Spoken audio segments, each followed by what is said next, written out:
What is up everyone? Welcome back to the channel. I am Eric and we are Ryden Dirty. Today's episode, I'm going to show you how to change the travel on your Rockshox Boxxer by simply changing out an air spring. So let's get started.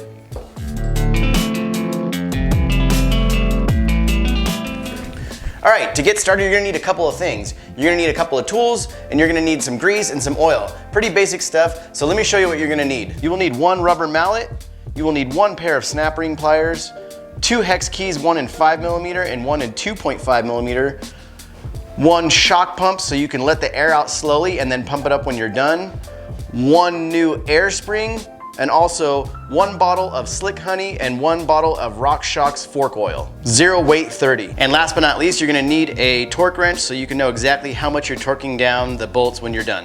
All right, so the first step we're gonna do is open up this cap right here. All right, so we're gonna use our shock pump right here and we're gonna let the air out really slow.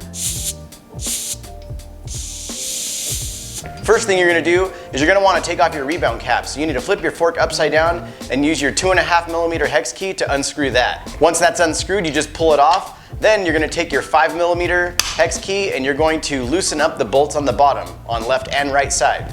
Once you loosen both of those up, and you're gonna gently tap it with the mallet to break it loose. That one's broke free. As you can see, it's sunk all the way in. And then we're gonna do the same thing on the other side. Just do a little slight tap and you're gonna see this sink in. And then we'll unscrew it a little bit more to make sure it's completely free.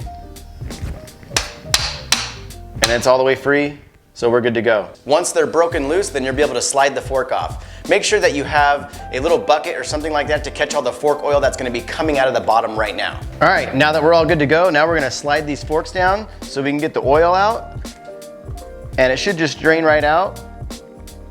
We'll let it sit there for a second while it drains. Should be good enough. Let's get these legs off.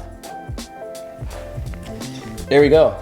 Once you pull those fork legs off, you're gonna wanna grab your snap ring pliers and you're gonna take out that ring right there. Once you take that ring out, you'll be able to pull the whole entire shaft out.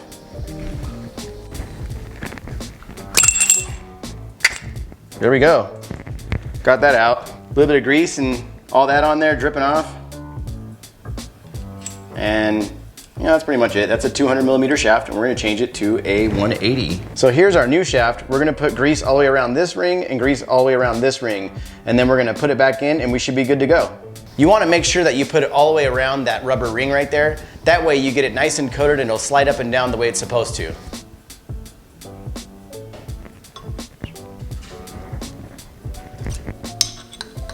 Then we need to slide in this little cylinder right here and we're good to go. And when you're sliding in that cylinder, you gotta use a little bit of pressure just to pop it in. It seems like it won't go in, but if you push hard enough, it'll go right in. All right, now we just need to put our snap ring back in, so here we go. Here we go.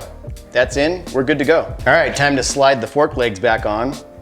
Here we go. Sorry for the blurry camera, I couldn't tell it was out of focus. All right, we gotta have it just a little bit out. That way we can get the oil in. Now we're putting our 10 cc's in.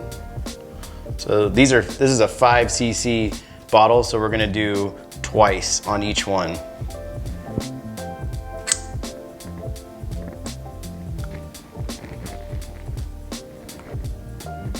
Next step is to put the bolts back into the bottom of the legs and tighten them down to the right torque specs. They're gonna be 7.3 Newton meters or 65 inch-pounds. So either one, you decide. Almost done, we gotta put in our rebound knob, 2.5mm hex key to tighten it down. And that should be at about 1 Newton meter or 8 inch-pounds. We're good to go. All right, so here's our final step. All we have to do is put air back into our fork based on whatever PSI we had before, and you're good to go. All right, everyone, we just finished putting in our new air shaft inside of our Rockshox Boxxer fork.